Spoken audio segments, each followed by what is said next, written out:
네.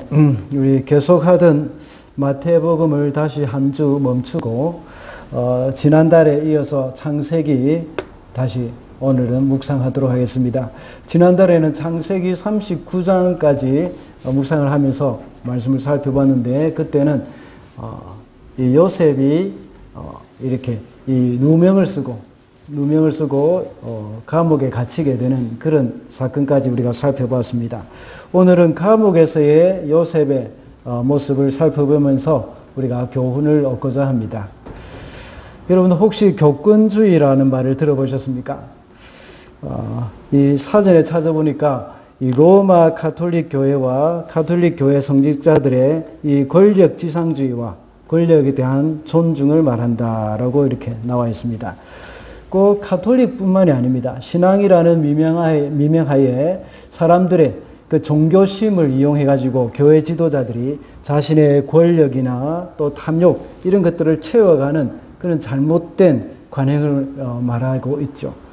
교권주의는 2000년 교회 역사 가운데서 교회가 성장하는 시기에 언제든지 이 교권주의가 있어 왔습니다. 중세 로마 가톨릭뿐만 아니라 17세기와 18세기에 영국 부흥이 일어날 때 그때도 역시 교권주의가 있었습니다. 그리고 또 요즘은 또 미국의 대형 교회가 또 이런 몇몇 교회들이 이런 일들이 일어나고 있죠. 한국도 예외가 아니었습니다. 한국은 70년대 말, 80년대, 90년대 초까지 한국 교회가 많이 성장을 하고 있었는데, 그런 가운데서 잘못된 관행이 일어나게 되고 또 교권주의가 있게 되어졌습니다. 물론 요즘도 전혀 없지는 않습니다. 이런 잘못된 관행 때문에 이 교권주의에 반발해 가지고 이 교인들은 목회자들이나 교회 직분자들에게 아주 부정적인 시각을 많이 가지고 있습니다. 이 모든 것은 교권주의에 대한 반발로 인한 것입니다. 또한 이런 반발로 직분에 대해서 가볍게 여기거나 직분자들을 존중하지 못하는 그런 경향들이 많이 생겨졌습니다. 이것은 교회에 치명적인 일이고 공동체에 좋지 못한 영향을 끼치게 되는 그런 아주 좋지 못한 일입니다. 결코 이런 일들이 교회에서 일어나서는 안 되는 겁니다. 교회사적으로 볼 때에 교회 직분에 대한 잘못된 이해를 가지고 있는 교회 지도자들이 원인 제공을 한 것이 맞습니다. 우리 성도들도 조심해야 될 부분은 이 교권주의자들과 같은 그런 직분을 절대 권력으로 생각을 하고 이 권력을 교회에서 직분에 대한 그런 것을 가지고 권력을 휘둘러서는 안 되겠지만, 또 그렇다고 해서 항상 직분자들에 대한 존중히 여기는 그런 마음, 이것도 역시 우리 성도들이 잃어버려서는 안 되는 겁니다. 항상 균형을 맞추는 것이 쉽지는 않지만 이것은 굉장히 중요합니다. 교권주의에 반발해서 이렇게 잘못된 그런 극단으로 가는 것도 옳지 않고, 또 너무 거기에 무조건적인 복종, 이것도 역시 옳지 않습니다. 직분은 섬기는 일인데 섬김을 받으려고 하다 보니까 잘못되기 시작했던 것입니다. 섬긴다는 말은 세상 사람들이 그리 좋아하지 않는 말입니다. 왜냐하면 주로 내가 낮은 지위에 있는 사람이 되어가지고 높은 사람을 섬기는 그런 부분들, 또 그 사람에게 봉사함으로 말미암아서 그들에게 편리를 제공해 주는 것 같은 그런 느낌이 들기 때문에 이 섬긴다는 말에 대해서 별로 사람들은 좋아하지 않습니다. 그러나 그리스도인에게 있어서 섬긴다는 말은 세상 사람들과는 전혀 다른 개념입니다. 예수님께서도 말씀하시기를 나는 섬김을 받으려 함이 아니라 섬기려고 왔다고 말씀하셨습니다. 오늘날 리더십 강의를 하는 것을 들어볼 때에도 역시 섬김의 리더십을 많이 강조합니다. 이런 섬김의 리더십을 강의하는 것은 교회에서만 하는 것이 아니라 이 일반 기업체에서도 역시 이런 섬김의 강의를 참 많이 합니다. 저도 리더십 강의에 대해서 인터넷으로 한번 한 학기 정도 이렇게 들어봤었는데, 여기에서 일반적인 리더십, 교회 리더십이 아니라 일반적인 리더십을 강의하는데도 이런 섬김의 리더십을 참 많이 강조를 했었습니다. 이것이 이 진리이기 때문에 그렇습니다. 이 세상 사람들은 권위를 가지고 권력을 가지고 휘두르는 것, 자기의 권력을 가지고 사람들을 억압하는 것, 이것을 좋아하지만 그러나 정말 좋아하는, 정말 우리가 추구해야 될 것은, 모든 사람들이 추구해야 할 진리는 바로 섬김의 리더십이라는 것입니다. 세상 집권자들의 그런 방식과는 다르게 정말 진정한 리더십, 이것은 바로 섬기는 것이라는 겁니다. 사람들은 그 사람의 권력 앞에 복종하는 것이고 그 사람의 힘을 두려워하는 것이지 그 사람을 진정으로 존경하기 때문에 복종하는 것이 아니라는 것입니다. 그래서 요즘 들어서는 세상에서도 진정한 리더십은 바로 섬김에서 온다는 것을 말하고 있습니다. 이것이 바로 성경적인 원리이고 예수님의 진리입니다. 그래서 항상 진리대로 살 때 우리에게는 평안이 있고 기쁨이 있는 것입니다. 이렇게 세상의 리더들도 이제는 섬김의 리더십을 배우고 이렇게 해야 진정한 리더십을 발휘할 수 있다는 것을 알고 있고 이제 배워가고 있습니다. 그런데 교회에서는 아직도 자신의 권세를 부리려고 하는 사람들이 가끔씩 보입니다. 예수님께서 이렇게 모범을 보이셨기 때문에 우리 모든 성도들은 바로 우리 주님처럼 섬기는 사람으로 살아가야 합니다. 그래서 오늘은 섬기는 자가 되라는 제목으로 우리가 어떻게 섬겨야 하는지 말씀을 통해서 알아보겠습니다. 첫째로 당신이 있는 곳에서 섬겨야 합니다. 3절과 4절입니다. 그들은 경호대장의 집 안에 있는 감옥에 가두었는데 그곳은 요셉이 갇힌 감옥이었다. 경호대장이 요셉을 시켜서 그 시종장들의 시중을 들게 하였으므로 요셉이 그들을 받들었다. 그들이 갇힌 지 얼마 뒤에 이렇게 말씀하고 있습니다. 요셉이 보디발의 아내의 유혹을 거절하였지만 보디발의 아내는 요셉에게 누명을 씌웠습니다. 그래서 강간 미수범으로 감옥에 갇혔던 겁니다. 이렇게 요셉이 갇힌 감옥에 이집트 바로 왕의 두 신하가 잡혀 들어왔습니다. 한 사람은 바로 왕의 술을 책임지는 사람이었고 또 한 사람은 바로 왕의 빵을 책임지는 사람이었습니다. 그 당시에 왕이 독살되지 않도록, 당하지 않도록 하기 위해서 항상 이런 사람들이 왕이 먹는 술이나 또 음식을 체크하기도 하고 이것을 준비하는데 아주 정성을 다 기울였습니다. 우리나라에도 역시 왕이 식사를 할 때는 은수저를 사용했습니다. 물론 요즘도 은수저를 사용하는 분들이 많이 있지만 그때 당시는 은이 귀했지만 왕이 먹는 수저는 은으로 사용했던 겁니다. 그렇게 하면서 은은 독에 굉장히 민감하죠. 그래서 만약에 음식에 독이 들었다면 숟가락으로 음식을 뜰 때에 숟가락 은의 색깔이 변하는 것이죠. 그리고 또 이제 그래서 이 음식에 독이 들었는지 들지 않았는지 그것을 체크하는 것입니다. 이 은수저로 말미암아 체크할 뿐만 아니라 항상 왕의 상에 올라가는 음식은 이제 맛을 보는 사람이 있습니다. 거기에 맛이 어떤지 또 독이 들었는지 들지 않았는지 이것을 먹고 왕이 위험하지는 않을지 그것을 다 체크합니다. 술도 역시 마찬가지입니다. 은잔에 술을 따르면 그 술에 들어있는 독이 은잔에 영향을 미쳐가지고 은의 색깔이 바뀌게 될 수도 있겠죠. 그래서 이런 역할을 하는 사람이 분명히 있습니다. 그런 사람들은 왕과 아주 가까운 사람이든지 왕의 절대적인 신임을 얻는 그런 사람이 주로 이 역할을 하게 되는 겁니다. 느헤미야와 같은 사람도 역시 이런 역할을 했었죠. 오늘 본문에 나오는 이 두 사람도 역시 이와 같은 역할을 했던 사람이었습니다. 이 두 사람이 무슨 잘못을 했는지는 성경에 나와 있지는 않지만 이렇게 해서 감옥에 들어오게 된 것입니다. 그런데 이 경호대장인 보디발이 요셉에게 이 두 사람을 섬겨라고 시켰습니다. 물론 보디발이 명령한 것이기 때문에 요셉은 억지로라도 섬길 수가 있었을 것입니다. 그런데 요셉은 이 두 사람을 억지로 섬긴 것이 아니라 정말 최선을 다해서 섬겼다는 것을 우리가 알 수가 있습니다. 오늘 본문 6절을 보면 다음날 아침에 요셉이 그들에게 갔는데 요셉은 그들에게 근심스러운 빛이 있음을 보았다라고 말씀하고 있습니다. 요셉이 만약 보디발의 명령이기 때문에 어쩔 수 없이 억지로 섬겼다면 이 두 사람의 이런 근심스러운 그 낯빛을, 얼굴빛을 발견할 수 있었을까요? 아마 없었을 겁니다. 물론 발견했다고 하더라도 이렇게 물어보지는 않았을 것입니다. 그 사람이 근심이 있든지 없든지 그것은 자기와 상관이 없는 것입니다. 그러나 요셉은 감옥에 있었지만 그가 섬겨야 할 사람을 마음을 다해서 섬겼던 것입니다. 그래서 그 사람의 안색을 살피고 얼굴빛이 좋지 못한 것을 보고는 무슨 근심이 있는지 묻기도 했던 겁니다. 비록 요셉은 억울한 감옥 생활을 하고 있었지만 자신에게 붙여주신 그 사람을 잘 섬겼던 것입니다.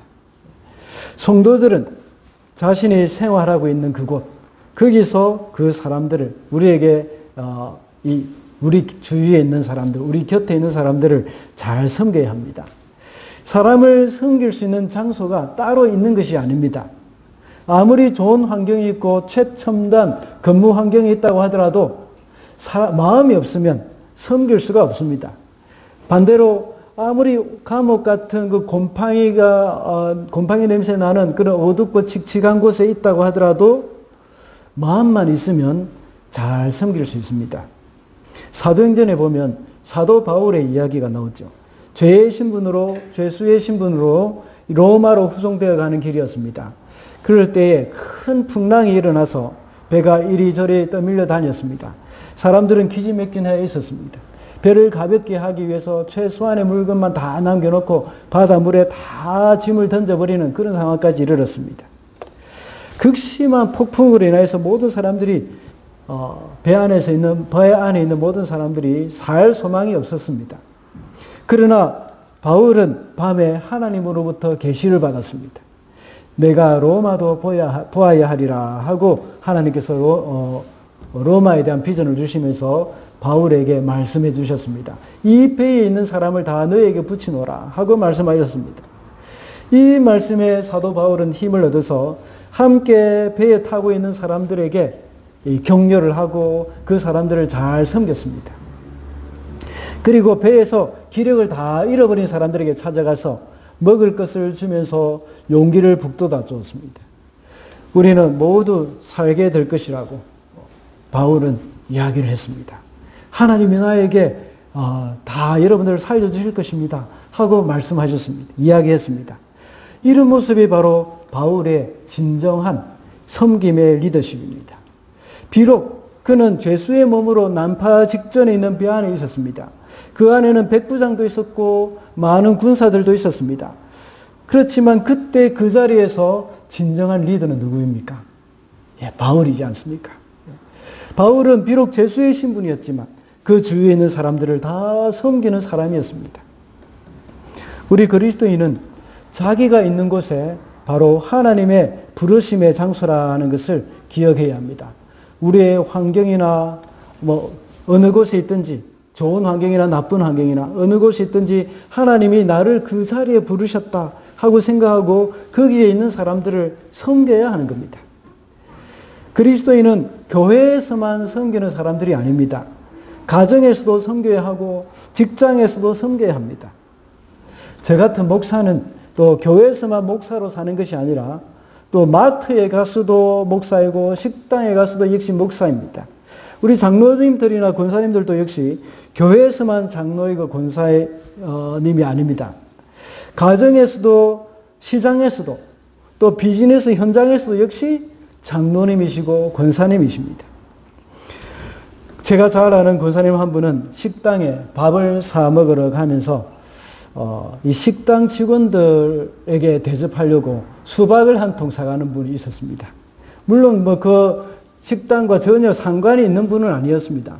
식당의 주인이거나 건물 주인이거나 이것도 아니었습니다.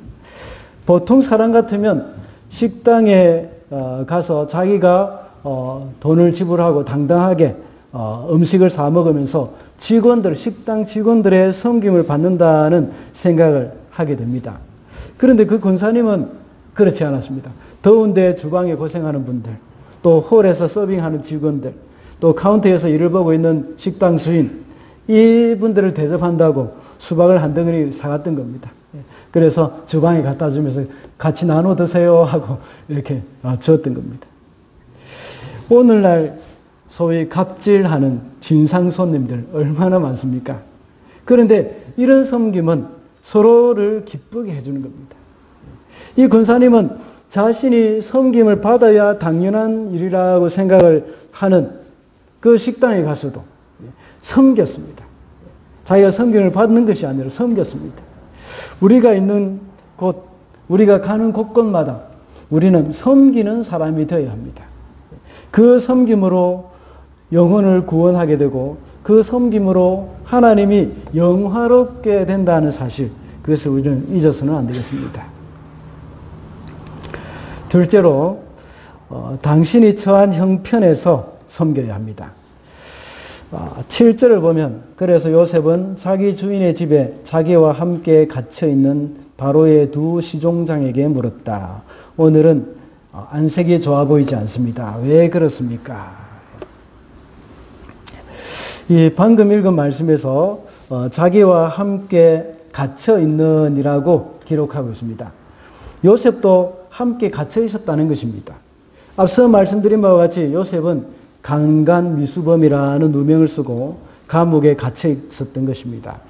그가 처한 형편을 볼 때에 얼마나 억울하고 속이 상하겠습니까? 그냥 누명이 아니라 강간미수범이라는 그런 지저분한 누명을 쓰고 감옥에 있다는 것 때문에 그의 자존심 얼마나 상했겠습니까? 이런 가운데 그의 자존감은 그야말로 바닥을 쳤을 수도 있습니다. 이런 심정으로 섬겨야 하는 것은 정말 괴로운 일이고 또 내키지 않는 일입니다. 그렇게 할 때 어떤 사람은 야, 너 강간미수범이라면서 하고 한마디 던지기만 해보십시오. 그동안 참아왔던 울분이 막 터질 수도 있습니다. 그러나 요셉은 자신의 형편과 처지와 또 상관없이 마음을 다해서 두 신하를, 이 왕의 신하를 섬겼습니다. 이런 사람을 가리켜 요즘 젊은 사람들은 뭐라고 이야기합니까? 멘탈 갑이라고 이야기합니다. 그만큼 마음을 강하게 하고 살았다는 것입니다. 요셉이 이렇게 멘탈 갑이 될 수 있었던 것은 하나님만 바라봤기 때문입니다. 하나님만 바라볼 때 아무리 다른 사람들이 나를 짓밟는다고 하더라도 자신의 자존감이 낮아지거나 또 의기소침해지지 않습니다. 하나님과의 관계만 올바르게 되어 있다면 아무리 자신의 처지가 형편이 없다고 해도 건강한 자존감을 가지고 살 수 있는 겁니다. 왜냐하면 우리 성도들의 존재감은 사람의 판단이나 환경에 의해서 바뀌어지는 것이 아니라 하나님이 나에게 무엇이라고 말씀하시는가 거기에 따라서 달라지는 것이기 때문입니다. 성경에서 하나님은 우리에게 뭐라고 말씀하십니까? 하나님 우리를 존귀한 자녀로 보고 계시고 우리를 천하보다 귀한 존재로 보고 계십니다. 또 하나님은 우리의 이름을 손바닥에 새겼다 하고 말씀하고 있습니다. 그리고 우리의 이름을 즐거이 부르면서 기뻐한다고 말씀하셨습니다. 그러나 사탄은 그렇지 않죠. 사탄은 끊임없이 우리를 정죄합니다. 거짓 선지자들을 보내서 우리가 가치 없는 존재라고 말을 합니다. 그래서 너 같은 인간은 아무리 가치 있게 살려고 해도 소용이 없다고 말을 합니다. 사탄의 거짓말입니다. 여기에 속아 넘어가서는 안 되죠. 지금까지 저와 여러분은 자라오면서 수많은 거짓 선지자의 말을 들어왔을 것입니다. 구약에 하나님이 보내지 않은 거짓 선지자들이 있었습니다. 그들은 진리가 아닌 것을 백성들에게 전하면서 하나님으로부터 우리를 멀어지게 만들고 있었습니다. 이와 같이 우리도 진리가 아닌 말로 우리 자신의 건강하지 못한 자존감을 형성하기도 했습니다. 때로는 친구들을 통해서 너는 운동도 못하고 딱지치기도 못하고 몽키바도 잘 못하고 아무것도 못하잖아 하면서 별로 못하는 아이로 이 메시지를 자꾸 주입시킵니다. 또는 학교 선생님을 통해서 너는 공부도 못하고 사회기능성도 없다 하고 우리가 이 가치 없는 사람으로 점수를 매기고 있는 것입니다. 물론 선생님들은 직접적으로 가치 없는 사람이라고 말을 하지는 않을 것입니다. 그냥 선생님들이 아이들에게 수의미양가 이런 성적표를 주기도 합니다. 요즘은 아마 그렇게 하지는 않을 것 같습니다. 그런 것을 통해서 스스로 나는 가치 없는 인생이라는 생각을 갖게 만드는 것입니다. 심지어 부모님들조차도 그런 메시지를 은연중에 우리에게 던지는 경우도 있습니다. 요즘 젊은 분들은 교양에 있어서 직접적으로 자녀에게 험한 욕을 하지는 않습니다. 그러나 제가 어릴 때는 참 많은 부모님들이 자식들에게 정말 저주스러운, 저주에 가까운 욕을 하게 됐습니다. 망할 놈의 자식, 빌어먹을 놈, 이런 말은 그나마 점잖은 말이죠. 이보다 훨씬 전문 용어, 이런 것들을 사용하면서 저주스러운 욕을 말을 많이 합니다. 그런 이야기를 자꾸 들으면서 자라보면 어떻습니까? 참 내가 정말 그런 사람인가 보다 하는 생각들을 많이 하지 않습니까? 또 너 다리 밑에서 주워왔어. 이렇게 하면 완전히 우리의 기분이 땅바닥을 칩니다. 그래서 어느 순간 어떤 사건이 일어나면 내가 다리 밑에서 주워와서 이런가 보다 하는 그런 생각을 하게 되는 것이죠. 이렇게 해서 우리의 자존감은 건강하지 못하게 형성되어 왔던 것입니다. 제가 왜 이렇게 섬김에 대해서 말을 하면서 자존감에 대한 말을 할까요? 올바른 섬김을 위해서는 자존감이 건강해야 되기 때문입니다. 그래야 잘 섬길 수가 있습니다. 건강한 자존감을 가지고 있는 사람은 아무리 다른 사람이 나를 함부로 대한다고 하더라도 그것 때문에 마음이 상하지 않습니다. 그리고 자신을 향하여서 나쁜 말을 한다고 해도 전혀 흔들리지 않습니다.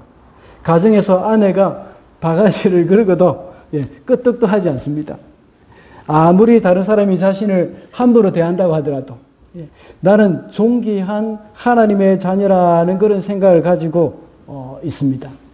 그렇기 때문에 그의 영혼은 흔들리지 않는 겁니다. 그뿐만 아니라 아무리 비천한 일을 한다고 하더라도 그것이 자신의 존재감을 비참하게 만드는 것이 아니라는 사실을 잘 알고 있습니다. 화장실 청소를 한다고 해서 자신의 존재감을 잃어버리는 그런 일들은 없습니다. 그래서 다른 사람들을 더 잘 섬길 수 있는 겁니다. 반대로 자존감이 건강하지 못한 사람은 자기가 하는 일과 자기 자신을 동일화시킵니다. 그래서 비천한 일을 하면 자기의 존재도 역시 비천한 존재가 되는 것처럼 생각을 하게 됩니다. 그래서 섬기려고 하지 않고 섬김을 받으려고만 하는 경향이 있는 겁니다. 그리고 자기가 높은 지위에 있으면 존귀한 존재로 여김을 받는다는 생각을 하게 됩니다. 그래서 회사에서 승진하기 위해서 온갖 수단과 방법을 다 사용하기도 합니다. 그래서 사람들에게 섬김을 받고 싶어 하는 겁니다. 자존감이 건강하지 못한 사람들은 섬김을 받아야 자신의 존재감을 느낄 수가 있다고 생각하고 있습니다. 그러나 우리 예수님은 어떻습니까? 정말 멘탈의 갑 중의 갑입니다. 그렇지 않습니까? 그래서 이 땅에 섬기러 오셨다고 하셨습니다. 그래서 온갖 수모를 다 당하고 벌거벗김을 당한 채로 십자가에서 돌아가셨지만 예수님의 자존감은 여전히 변함이 없으셨고 전혀 흔들림이 없는 가장 존귀하신 하나님으로 그 자리에 계셨던 것입니다. 그것이 바로 하나님과의 관계 때문입니다. 예수님께서 사역을 시작하실 때에도 하나님은 너는 내 사랑하는 아들이요 내 기뻐하는 자다 하고 말씀하셨습니다. 그리고 십자가를 지기 전에도 십자가에 대한 그런 계시가 있을 때에도 하나님께서는 예수님께 나타나셔서 이는 내 사랑하는 아들이요 내 기뻐하는 자다 하면서 제자들에게 너는 그의 말을 들으라 하고 말씀하셨습니다. 이렇게 예수님은 하나님과의 관계를 통해서 자신의 정체성을 확실하게 가지고 계셨던 것입니다. 우리도 하나님과 올바른 관계 가운데서 주님 안에 있을 때에 그렇게 할 수 있습니다. 그래서 우리가 아무리 낮은 위치에 있다고 하더라도 잘 섬길 수가 있습니다. 그리고 높은 지위에 있는 사람이라고 하더라도 잘 섬길 수 있습니다. 섬김은 낮은 위치에 있는 사람만 하는 것이 아니기 때문입니다. 그렇다고 해서 좋은 상황에, 좋은 환경이나 좋은 상황에 있는 사람만 섬기는 것도 역시 아닙니다. 또한 가정에서 가장이라고 해서 섬김을 받으려고 해서도 안 됩니다. 직장에서 지위가 높은 사람이라도 성도라면 당연히 섬겨야 합니다. 그것이 바로 성경적인 원리입니다. 그러므로 우리는 낮은 지위에 있는 사람이나 높은 지위에 있는 사람이나 할 것 없이 각자가 처한 상황에서 잘 섬길 수 있어야 하겠습니다. 그렇게 하는 것이 바로 올바른 섬김의 사람이 되는 길입니다. 마지막으로 인내하면서 섬겨야 합니다. 14절과 23절입니다. 시종장께서 잘 되시는 날에 나를 기억하여 주시고 나를 따로 생각해 주시기 바랍니다. 그리고 바로에게 나의 사정을 말씀드려서 나도 이 감옥에서 풀려나게 해 주시기를 바랍니다. 23절입니다. 그러나 술잔을 올리는 시종장은 요셉을 기억하지 못하였다. 그는 요셉을 잊고 있었다. 요셉은 두 사람의 얼굴빛이 좋지 못한 이유가 두 사람이 같은 날 비슷한 종류의 꿈을 꾸었는데 그 꿈을 해몽해 줄 수 있는 사람이 없기 때문이었다는 것을 알게 되었습니다. 그래서 그는 하나님이 주신 지혜로 그 꿈을 잘 해몽해 주었습니다. 그 중에 왕의 술을 담당하는 책임자, 술 맡은 관원장이라고 개역개정에서는 말씀하고 있죠. 그 직위가 회복이 될 것이고 또 빵을 담당하는 책임자, 떡 맡은 관원장은 죽게 될 것임을 꿈을 통해서 꿈 해몽을 통해서 알려주었습니다. 그리고 왕의 술을 맡은 사람에게 청탁을 합니다. 예, 청탁하기를 자신을 기억해 주셔서 감옥에서 풀려나게 해달라고 했습니다. 그리고 실제로 꿈을 해석해 준 대로 다 이루어졌습니다. 그렇지만 왕의 술 맡은 시종장은 요셉을 기억하지 못했습니다. 그렇게 해서 요셉은 감옥에서 또다시 2년을 보내게 되었습니다. 술 맡은 간원장이 이렇게 요셉을 잊어버릴 수가 있겠나 하는 그런 생각이 들 정도입니다.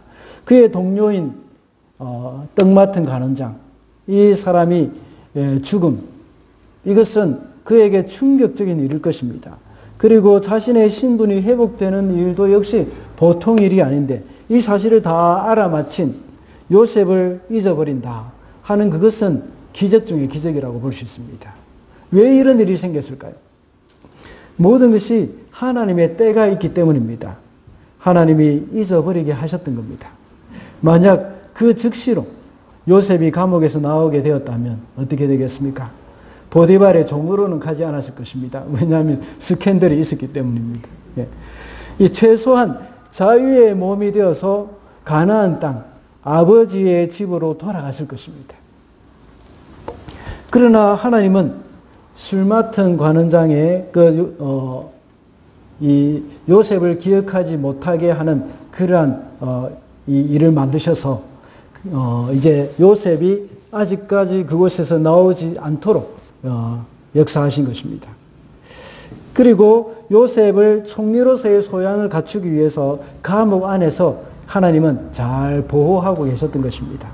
많은 학자들은 말합니다. 요셉이 감옥에 있으면서 이 경호대장의 감옥, 이것은 정치범 수용소라는 그런 말을 합니다. 그래서 많은 정치 수업을 했을 것이라고 말을 하고 있습니다. 이 감옥은 주로 정치범들이 오는 감옥이기 때문에 거기서 들려오는 사람들의 말을 통해서 또 그들을 섬김을 통해서 이집트가 돌아가는 일들이나 또 세계 정서가 돌아가는 일들, 이런 것들 많이 들었을 것입니다. 또는 바로왕의 정치 스타일 이야기를 또 들었을지도 모릅니다. 그리고 또 배웠을 것입니다.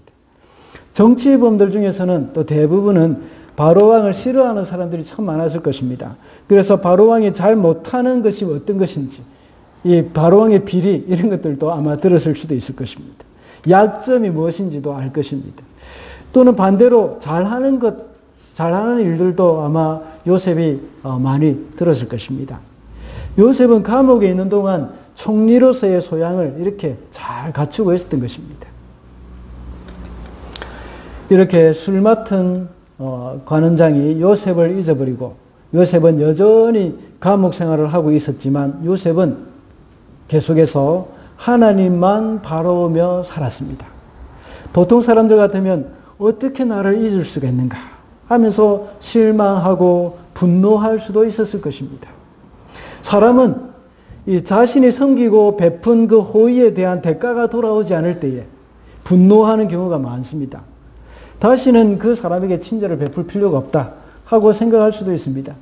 내가 이렇게 잘해줬는데 어떻게 내게 이럴 수 있느냐 하면서 말을 할 수도 있을 것입니다. 특별히 영혼을 섬기는 일은 더욱더 많이 인내를 해야 합니다. 어떻게 해서든지 이 사람을 구원해 보려고 많은 노력을 기울입니다. 피곤하고 바쁘지만 시간을 내서 아기도 봐주고 온갖 굳은 일 다 해줍니다. 그런데 열매가 보이지 않습니다. 그러나 인내해야 됩니다. 언젠가는 그 열매를 볼 수가 있습니다. 비록 내가 전도하려고 마음을 먹고 섬겼지만 그 열매를 내가 보지 못하고 다른 사람이 열매로 거둘 때가 있습니다. 우리가 열심히 전도를 하면서 이웃을 섬기다가 그 사람이 교회도 나오지 않고 예수님을 믿지도 않는다고 하더라도 우리는 낙심할 필요가 없습니다. 하나님은 우리가 전도하지 않은 다른 사람들을 또 우리에게 붙여주실 때도 있습니다. 9월 6일부터 광고 나온 대로 9월 6일부터 전도훈련이 있는데 이것이 바로 섬김의 훈련입니다. 영혼을 구원하기 위한 섬김은 정말 많은 인내를 필요합니다. 우리는 전도훈련 지금까지 전도훈련을 받으면서 사형리 훈련, 전도폭발 훈련 이렇게 메시지를 달달달달 외우면서 어떻게 하면 메시지를 전할 수 있을까 하는 이런 훈련을 많이 받았습니다. 그런데 작년부터 우리가 시작한 전도훈련은 그것이 아니라 생활훈련입니다. 어떻게 하면 내가 가족들에게 잘할 것인가, 가족들을 잘 섬길 것인가, 어떻게 하면 우리 고객들을 잘 섬길 것인가, 어떻게 하면 내 이웃을 잘 섬길 것인가, 이것을 훈련하는 것입니다. 이것이 얼마나 귀한 훈련인지 모릅니다. 작년에 이 훈련을 받은 분들이 20명 정도 되는데 이분들이 굉장히 은혜를 많이 받았고 또 삶도 많이 변화가 되었다 하는 그런 간증들도 제가 들었습니다.